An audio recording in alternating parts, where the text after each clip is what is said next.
The Alabama Crimson Tide come to Rupp Arena and take the L as the Cats literally can't miss in one of the craziest offensive basketball games you'll see in a long time. Kentucky takes down Alabama 117-95. We'll talk about that today here at the Wildcats Today podcast. I'm your host, Andrew Stefaniak, writer and editor over at Wildcats Today, joined as always by my co-host, Carson Nash. Carson, how we doing?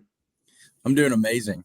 After a huge win like that, I got a bunch of friends that root for Alabama too, so it always feels good for the Cats to show them that they Who roots for Alabama? Do you know? John Hayden, AJ King, Bailey Sanders. Does AJ listen? Does AJ listen to this? AJ does. All right, let give him something real quick. Let one fly at him. Nah, I'm not going to be too disrespectful. It's basketball; they know their sport. That was pretty cool. That was like a backhand. I like that. That was great. Well, they used to know their sport. They used to. Oh, okay. But enough of that. So this win, all kidding aside, I mean, first of all, one thing I want to add, Carson, and I know we're going to break this fully down, but I want to add the point that the 95, I was sitting up there in the press box, and it was kind of like I looked down and Alabama had 60 points and we had like 92 or whatever, whatever. And then I look up and I'm like, oh, they have 90. Like, it feels like in garbage time, they scored some points. So what I'm saying is I think this Kentucky team played good defense until they really didn't need to anymore. Listen, when you're up 1,000,000 points and there's like 8 minutes left in the game, there's no reason to, I'm cool with taking a little bit off. So what I'm saying is I think this score is a little tighter looking than it was in reality, in all honesty. But, I mean, the Justin Edwards game, Carson, what else can you call it but that? Let me know your thoughts on this big-time dub. Yeah, that made me the happiest person on Saturday. Yeah. I mean, to see that kid, he statistically put up the best performance in the Cal era. I mean, he didn't miss a shot. That's statistic-wise, not points or rebounds-wise, just statistically, he put up the most amount of shots without a miss in the Cal era. So the kid was on fire, and it makes me the happiest in the world to see that because he deserves it. He's been going through struggles. He even talked about in the postgame, we had brought up. We kind of assumed, but we didn't know for sure. But he was having mental struggles. Yeah. And Reed Shepherd said that Reed helped guide him to like a therapist or someone that he could talk to and kind of work through those struggles. So it makes me so happy for that kid to see him and for him to have that performance. Mm-hmm. Oh, yeah. And what's funny? He missed that one free throw. He was one free throw away from having literally, I think one of the best performances in college basketball history. I think Christian Laettner did it. I shouldn't even have said that, but he did his stat line. He had one like that. I just made a lot of people mad. I shouldn't have brought that up, but no, the reason I'm bringing that up is because he had a stat line like that and it hasn't been broken. And I have to see how many field goal attempts it was, but if Justin Edwards would have made that free throw, he was 4 or 5. If he makes that free throw, it's literally one of the best performances in college basketball history, not based on points, but based on the fact that he didn't miss. So, one free throw away from really doing something historic. But I mean, it's bigger than the 28 points. It's bigger than the 10 for 10. It's, here's the deal. We need this kid. I wrote, I've written a ton of stuff over Wildcats Today talking about, in March, we see this happen all the time. There's always a player that maybe, doesn't do all that much in the regular season or, it's kind of average in the regular season, but then in March, they just kind of take that bump. Give me a Kentucky example of that, Carson. Give me a player that had a good March. That was kind of unexpected. You got any for me? I'm trying to think here. You might have to give me a second. And they don't even have to have had a bad season. It's just they had to have they were averaging 8 points a game, and then in March they gave you 15. But honestly, I know he had a really good season, but I think he even turned it up more of a notch in March. Mm-hmm. I think De'Aaron Fox. I mean, he dropped 40 points against Lonzo Ball, or 39, but 40 points against Lonzo Ball in the second round or whatever. But I think he turned it up a notch because he started hitting that long mid-range and 3-point jumper later in the season. So I thought he turned it around in March. There's a couple other guys I'm still trying to think, but that's one example. Yeah. And we're going to talk about We're talking about Big Z too. I really want to get deeper into that conversation. But I mean, back to the Edwards thing. I mean, it's just good for him. I mean, really good for bigger than basketball. This is bigger than anything. This is flat out. This is just really good for this young man. I told you, I saw it in warmups. I mean, you could tell he was struggling. He was missing. He was airballing shots that a Division I basketball player shouldn't be airballing. And it was one of those things where I said it on the show. I mean, it's between the ears. This was not a him thing. This was he was in his head. It sounds like he's figuring it out. He's figuring himself out, and he's playing better basketball. Okay, I pulled a stat. Now I got to find it. Oh, here you go. I got it. I do got it right here. Look at that. I have all my pieces of paper from everything I do. This is from an article. You got it? Huh? You do got it? Okay. That's going to do it for today. We'll see you next time. But in his last 7 games, what is Justin Edwards shooting from the 3-point line? Carson. 56%. Incorrect. What 50%. is it? I was hoping you'd say like 42%. So then the number I said sounded better than how many games was it? Because I saw a stat that had him at 56%. Well, I mean, I counted it here: 4 for 4, 3 for 4, 0 for 1, 0 for 1, 1 for 3, 1 for 3, 1 for 4. Because he's shooting, I think he's shooting around like 60 something from the field. Maybe the field. I'm just telling you, I counted all the games. Last 7 games, he's made 10. He's taken 20. Which, I mean, tell me if I'm wrong, but I'm pretty sure. No, I'm not doubting you. I'm not doubting you. I know I'm kidding. But how many points is he averaging in that same span? I think he's averaging probably around 12. There you go. 12.1 points per game in his last. Now I'm checking myself. 1, 2, 3. 1, 2, 3, 4, 5. Because I was right. 4 for 4, 3 for 4, 0 for 1, 0 for 1, 1 for 3, 1 for 3, 1 for 4. That's 10 for 20. Yeah. Boom. Bang. So, point is, he's playing better basketball. I mean, averaging obviously the 28-point game here and the 17-point game against Vandy kind of boosted those numbers a little bit. But the point is, I mean, even in this game, again, Ole Miss, he's got 12 points, 2 rebounds, an assist, a couple steals, shoots 80%. He was 3 for 8 from the field in that game. Or no, sorry, 4 for 7 in the field from that game for that game. I mean, the point here is he's playing better basketball.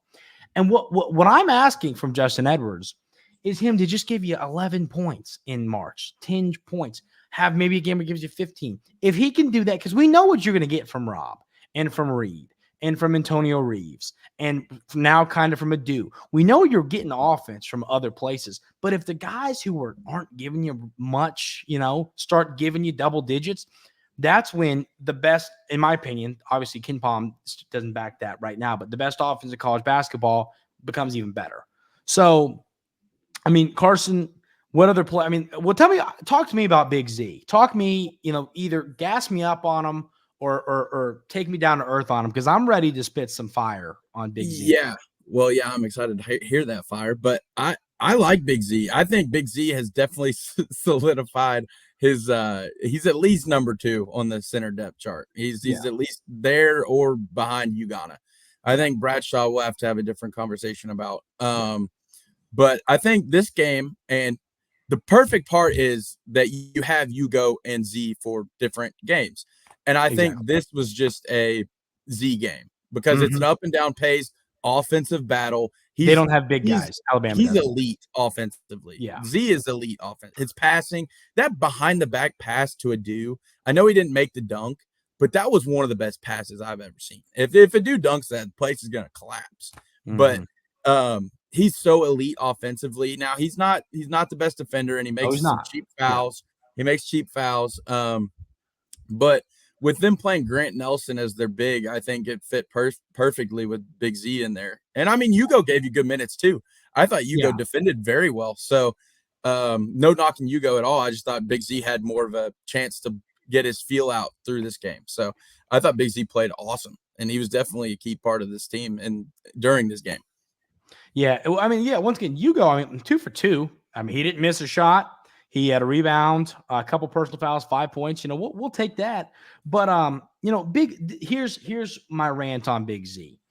I don't think there is any way in the world And listen, Bradshaw, did you see he got that tattoo that says, was it patience that said? Mm-hmm. I believe in Aaron Bradshaw. I think he's going to be a great basketball player, but I don't think he's there yet physically. Yeah. I think he's, 20 pounds of muscle away from being what Big Z is. I mean, what do they have? Okay, they have Z listed at 234 pounds. What do they have Bradshaw listed at? 226. I don't know if I believe that because Z looks more. Z's filled out more. Filled out where he can kind of hold his own. Bradshaw's got to gain a little bit of muscle, and I think he's going to be a great player. Whether that's he goes pro, whether he transfers, whether it's at Kentucky, whatever he does, he's going to be a good basketball player. I believe that. But I think right now, knowing that Bradshaw doesn't really give you much defense, in all honesty, at one point, I thought that Z and Bradshaw gave you about the same thing on defense. Now, I mean, when you look at the blocks, I think I'd rather Z out there defense-wise. And then you add on top of that the offense. There's no question. There's no question what you should be doing. Now, we're going to break down the Mississippi State game. That's a Ugonna game. You got Tolu Smith banging around down there, big guy, strong center, That's a Ugonna type of game. Now, obviously, Big Z is going to play some minutes, but I just think you can't not have Zvonimir Visic on the floor. Now, listen, Carson needs to do some stupid stuff. That's going to happen. He's going to get dunked on. It's going to happen. He's going to get put on a spin cycle and then go, it's going to happen. But what if he gives up 7 points, but then scores 18, I will take that. He's going to give you offensive production. I am a big Z guy. I just think there's no excuse to not have him on the floor. I mean, he's 7 for 11 in this game, 1 of 3 from deep, 5 rebounds, 18 points, 4 blocks. What else? What else can you really ask for from a guy? He played 20 minutes. That's 20 minutes. That's a couple, almost a point per minute nearly. So I think he's got to be on the floor. Now, I'm not saying don't play Ugonna. I'm saying I want Z and Ugonna to be the big guys. That's what I'm asking for. Mm-hmm. And I wouldn't mind playing them both a little bit. I mean, I know it depends on who you're playing.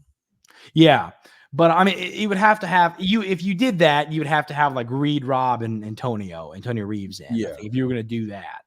But Carson, here's the deal. I mean, there's no way to wrap around it other than this is a huge win. It helps you when it comes to being a top 4 seed in the SEC tournament. This is going to help you in seeding for the NCAA tournament. It's a huge win. So, I mean, other thoughts from this game? Yeah, so I know we had talked about Justin and everything, how good he was. The two spark moments for him, those runouts, they both were because of his defense. So he got that back tip on the guy, then threw the ball to Reed to dunk it.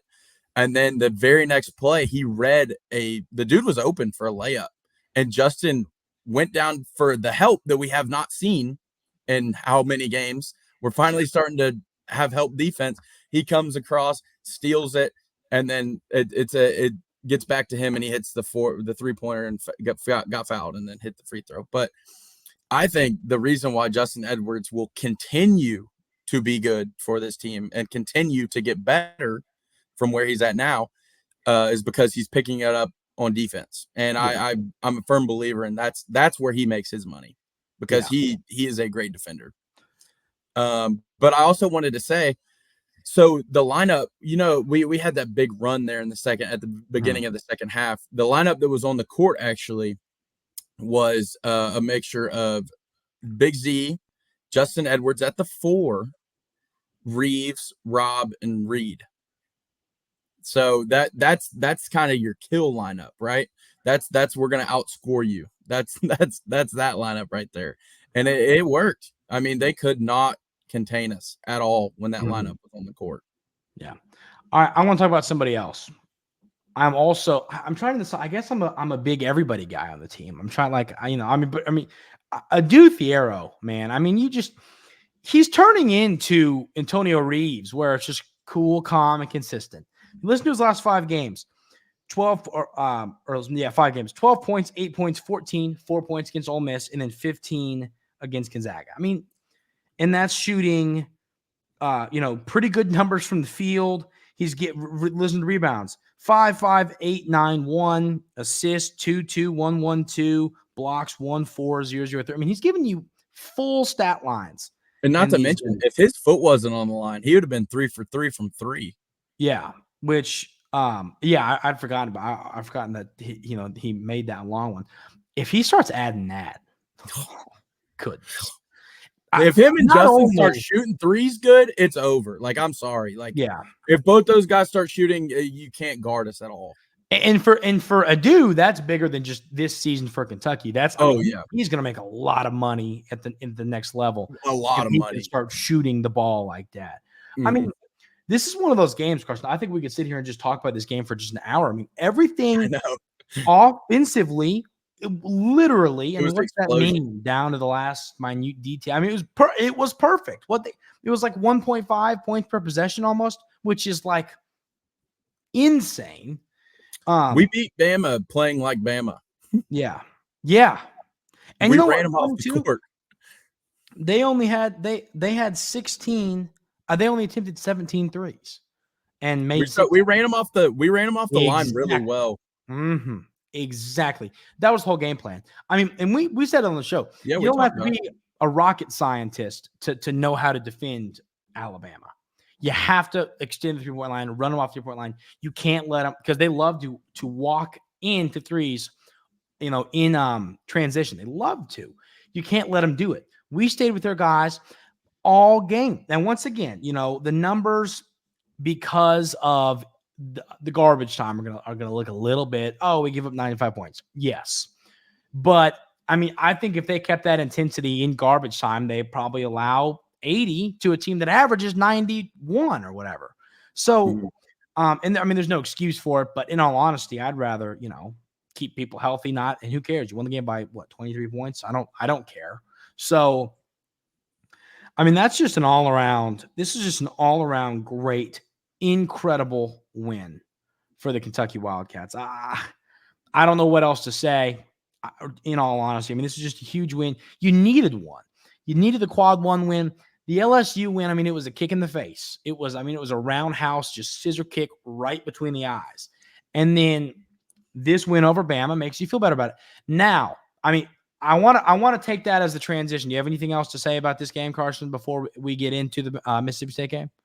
Not really, no. But I will say that I think the LSU loss, you could go back and look at that if this season pans out the way I think it might, and be like, that's the turning point. Yeah, I'm with. Now, here's the deal. This is my concern, and people are going to yell and scream about this, which is fair. But my point here is this. I think you come off the emotional high of beating Auburn, road win, huge win. People camped outside, people hanging from rafters without shirts on. And this is just the reality of what went on. And then you go play LSU on the road and you lose. Now, I get it. We could sit here and argue, they should have won that game. You get a huge win over Alabama on Saturday. Mississippi State is a good basketball team. They're not elite. They're good. They're like I think LSU's I can't give you like the scale of sauces at B-dubs. It's like the hot, I'm trying to give you that of like good, great, but like LSU. Yeah, like a McDonald's burger. A McDonald's burger is good. Well, no, it used to be, and then they started putting all the onions in there when they make them and just ruin everything. You can get them all. You can take them all. No, you can't, Carson. Do you know nothing about Mickey D's? Evidently. Sorry, I'm not an insider on Mickey D's. Well, I'm not either. But I just think so. Like LSU, I think is a quality basketball team. If I had to rank them out of 4, give them rank them out of 10 and give them a 4 or a 5. I'd say Mississippi State's probably a 7. On that kind of scale. They're a good basketball team. The numbers back it. Listen to this. Now I've lost my sheet because I grabbed my other sheet. Okay, here you go. Mississippi State is 28th in the net rankings. They're 3-6 in quad 1 games. They are 28th in KenPom, 74 in offense, 11 in defense. This is a good basketball team. If they beat Kentucky, if they win tomorrow, I don't know who they play on Saturday, but if they win tomorrow and win, they're likely ranked on Monday. So Next Monday, that is. So, point is, this is a good team that you're going to their place, not the easiest place to play. So, you have got to come out. You can't, we just steamrolled Alabama. You did, but you can't take the foot off the gas. If you win this game against Mississippi State, I feel pretty confident you're a top 4 seed in the SEC tournament, which does matter. And then I feel pretty confident that even with a loss, if you were to lose to Tennessee and Knoxville, I feel confident that you've put yourself in a good spot seed-wise for the NCAA tournament. So, Carson, what are your early thoughts on this game? Yeah, you hit the nail on the head when you said we were talking about the tournament, because you're going to want that double bye, because the SEC is a gauntlet this season. Teams are losing left and right to everybody. So you can get beat by anybody on any given night in this conference. So you're going to want to close out the season strong. Even if you drop the one in Knoxville, I think you should be all right. But you're going to want to win all the rest of them. And I think this game's going to be tough. You already saw it sold out. They're doing a wide out like normal. They've done it every single year since Cal's been here. They've had a theme. I look back on that. But they're 0-7. They're 0-7 in those games, by the way. Hammer the money line. Kentucky money line. Hammer it. But so they're going to give it their all, and they have some studs. Tolu Smith is a beast. Incredible. He's a beast. So Hugo's going to have to step up and continue to play really good defense for us, containing him.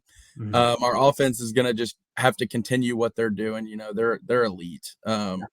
But you got to contain Hubbard off the bench. He's starting now.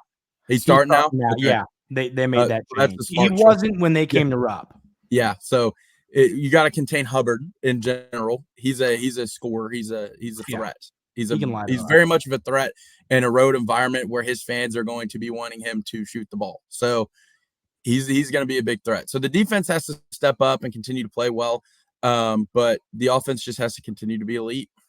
Yeah. Mississippi State, like you said, the number 11, or I'm sorry, the number 11 defense in KenPom. So it's an elite offense versus an elite defense, and okay offense against an okay defense when it matchup wise. So Hugo is going to have to slow Tolu Smith, no question there. In all honesty, if you look at the only players averaging 10 plus points for Mississippi State are Hubbard and Tolu Smith, and then Cameron Matthews is right under 9.6. But a lot of guys, they're top 5 scorers after Hubbard. It's Matthews 9.6, Moore 8.7, Murphy 6.7, Davis 6.2, Jeffries 6. So they not a lot of points per game. So but you also don't want this to turn into the Tennessee game where the other guys beat you, not Dalton.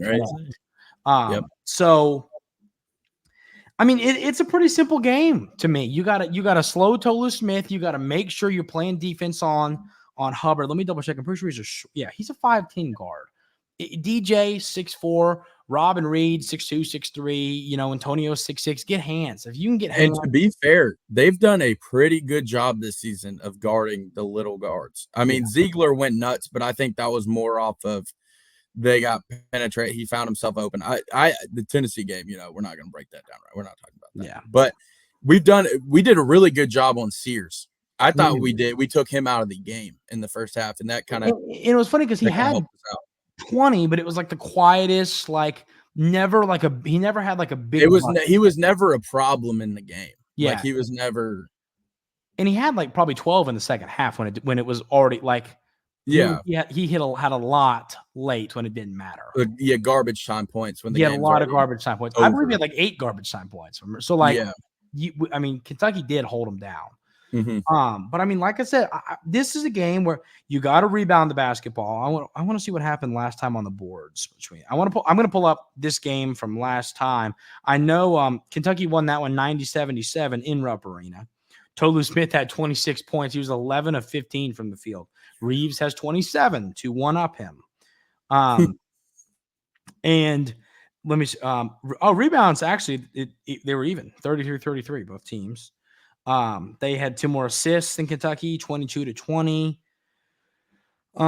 Kentucky only made 7 3-pointers compared to their 9. This game must have been won at the free throw line then. Yep. This game was won at the free throw line. Mississippi State shot 10 free throws, made 6 of them. Kentucky shot 27 and made 23 of them, which you'll take that every time. That's a good percentage. So this game was won at the free throw line for Kentucky. So, I mean, remember that. You only make 7 threes. Take the ball to the rim. See if they'll foul you. Get some fouls on Tolu Smith, on some of their big guys.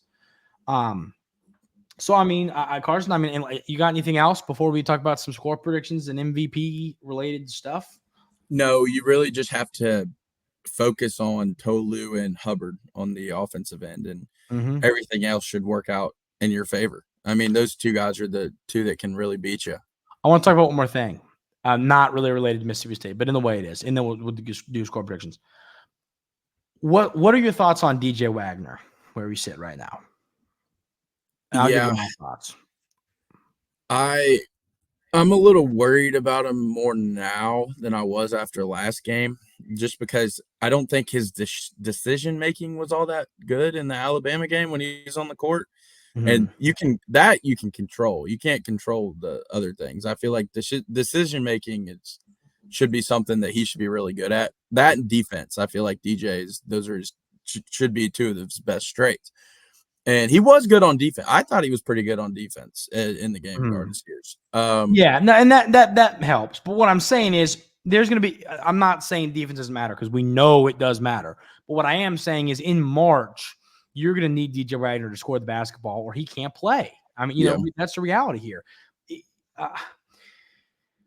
It's one of those where, like, I'm not sitting here – I don't want to say change the lineup because – there's just I don't think there's a need at this point in the year to do that. But I think when this team is best is when Rob's giving you 15, Reed's giving you 11, and DJ's giving you 12. Like, I mean, when all 3 of them are getting involved. Listen to this stat. The best lineup, the 3 best players on the team rating-wise that should be in, Reed, Rob, and Justin Edwards.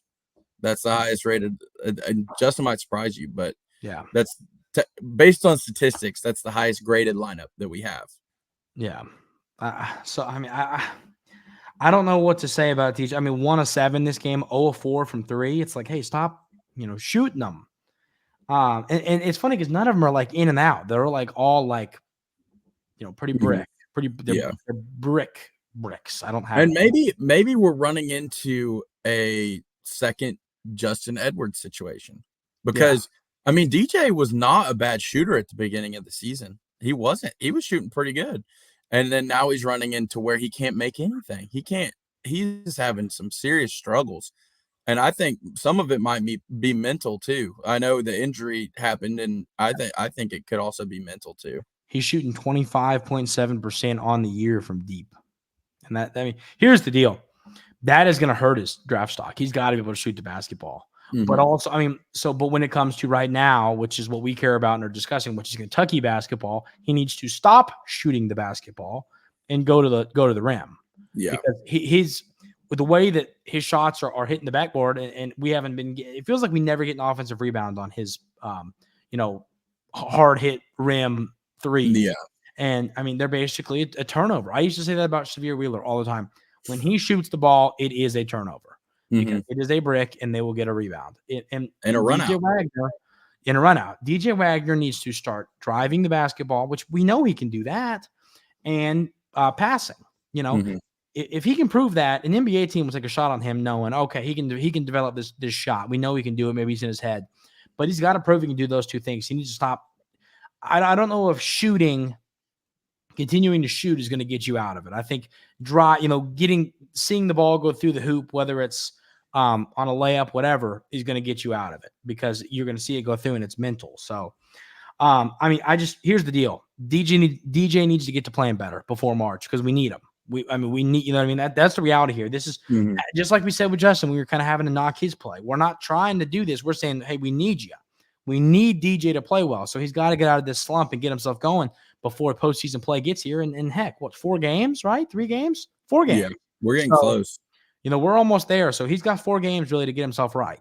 So, yeah, Selection Sunday is about 3 weeks away. I know. I know. We're going to do a live show for that, Carson, aren't we? Is that what we're going to do that? Yeah, that's what we're doing. We're going to do that. It's going to be great.